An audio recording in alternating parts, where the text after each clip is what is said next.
kawaii kimi ni koe o kakete. Konnichiwa, ça c'est Jodassin mais en japonais. Pourquoi en japonais? Pas mal. Eh bien parce que justement avec Marie, nous allons partir du côté de l'île aux quatre archipels, hein, c'est ça. Oui. Et vous allez nous faire visiter un petit coin qu'on ne connaît pas. C'est une île, elle s'appelle Naoshima, c'est ça? Naoshima, oui. Et elle a une spécificité cette île. Oui, déjà elle est minuscule, elle doit faire 8 km² avec 3500 habitants. Et cette petite île est devenue un paradis de l'art contemporain. C'est un musée à ciel ouvert, alors qu'au départ c'était dédié à l'industrie un peu lourde, petite île de pêcheurs. Et bien là, elle est totalement transformée depuis la fin des années 80.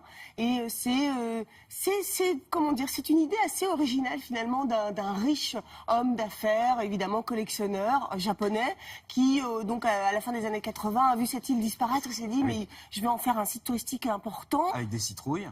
Exact, immense citrouille. Et donc toutes ces œuvres sont dispersées comme ça sur toute l'île, c'est assez magique. Et donc cet homme-là a eu cette idée, pari réussi, puisqu'aujourd'hui, en plus de ces œuvres qui sont donc permanentes et temporaires, eh bien, il y a aussi un des plus beaux musées du Japon, voire même du monde. Il y a même un festival international d'art contemporain. Donc c'est vrai, voilà, l'art a vraiment eu un impact économique et démographique sur cette île, mais elle a réussi à rester très bucolique avec toutes ces petites maisons traditionnelles. Regardez.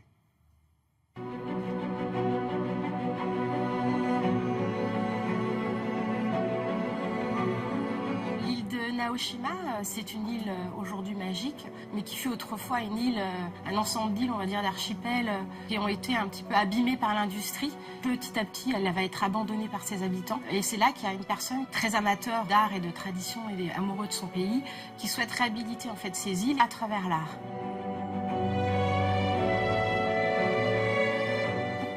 Faire rayonner en fait le nom de Naoshima, l'objectif était effectivement de prendre des artistes internationaux très réputés.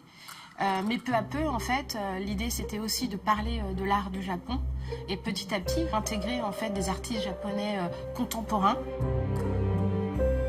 La première œuvre qui a été achetée et mise sur l'île, c'est une œuvre en fait en extérieur. Ça s'appelle Frog and Cat de Carré Apple. Elle a été suivie par les œuvres de Yayoi Kusama, qui sont des grosses citrouilles, très colorées avec des points, ce qui caractérise en fait l'artiste. Et ce qui est assez magique pour le visiteur, c'est que non seulement on la voit, mais on peut rentrer dedans, on peut jouer avec. C'est vrai que ça crée une telle joie de vivre en fait, qu'on participe vraiment et on touche et on est joyeux en fait.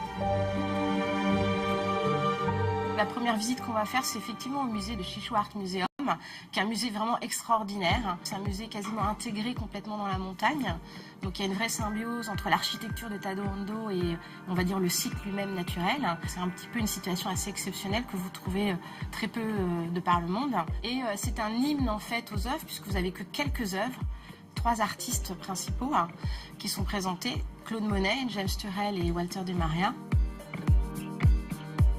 Aujourd'hui, du fait de l'engouement et du tourisme qui a été développé au travers en fait, de ces différents projets artistiques, on est aujourd'hui presque à plus de 500 000 visiteurs sur cette île, alors que on va dire l'archipel en total doit compter à peu près 5 000 habitants. L'idée, en fait, c'est d'aller vers plus de préservation, plus de conservation en fait, des savoir-faire et des traditions existantes, mais à la fois sous un mode innovant, c'est-à-dire à travers l'art avec des artistes qui ont toujours des choses à dire et à parler plutôt de l'avenir que du passé. L'idée, c'est pas faire venir que les amateurs ou les collectionneurs d'art occidentaux, mais aussi les Japonais, qui puissent découvrir leur propre art, leur patrimoine et leurs artistes d'aujourd'hui.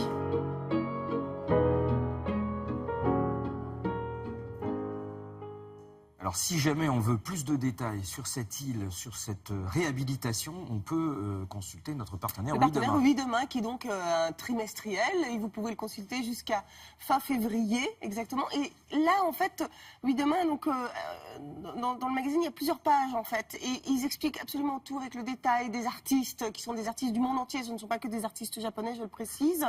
Et voilà, donc c'est très intéressant. Allez voir, allez lire ces différentes pages de Oui Demain. Vous allez pouvoir en savoir beaucoup plus encore. Et puis dire un petit mot aussi sur une exposition, parce qu'on a fait l'interview en fait à la Maison de la Culture du Japon, à Paris, qui se trouve donc dans le 15e arrondissement. Et il y a évidemment beaucoup d'expos, là, beaucoup d'expos d'art contemporain. Il y en a une qui est prévue donc en janvier, qui va durer 3 mois à peu près, qui s'appelle Émotion de croire, de Rei Naito, qui est donc un artiste japonais d'art contemporain. Émotion de croire. Tout à fait. C'est un joli mot. Voilà. Merci beaucoup, C'est dit. Marie.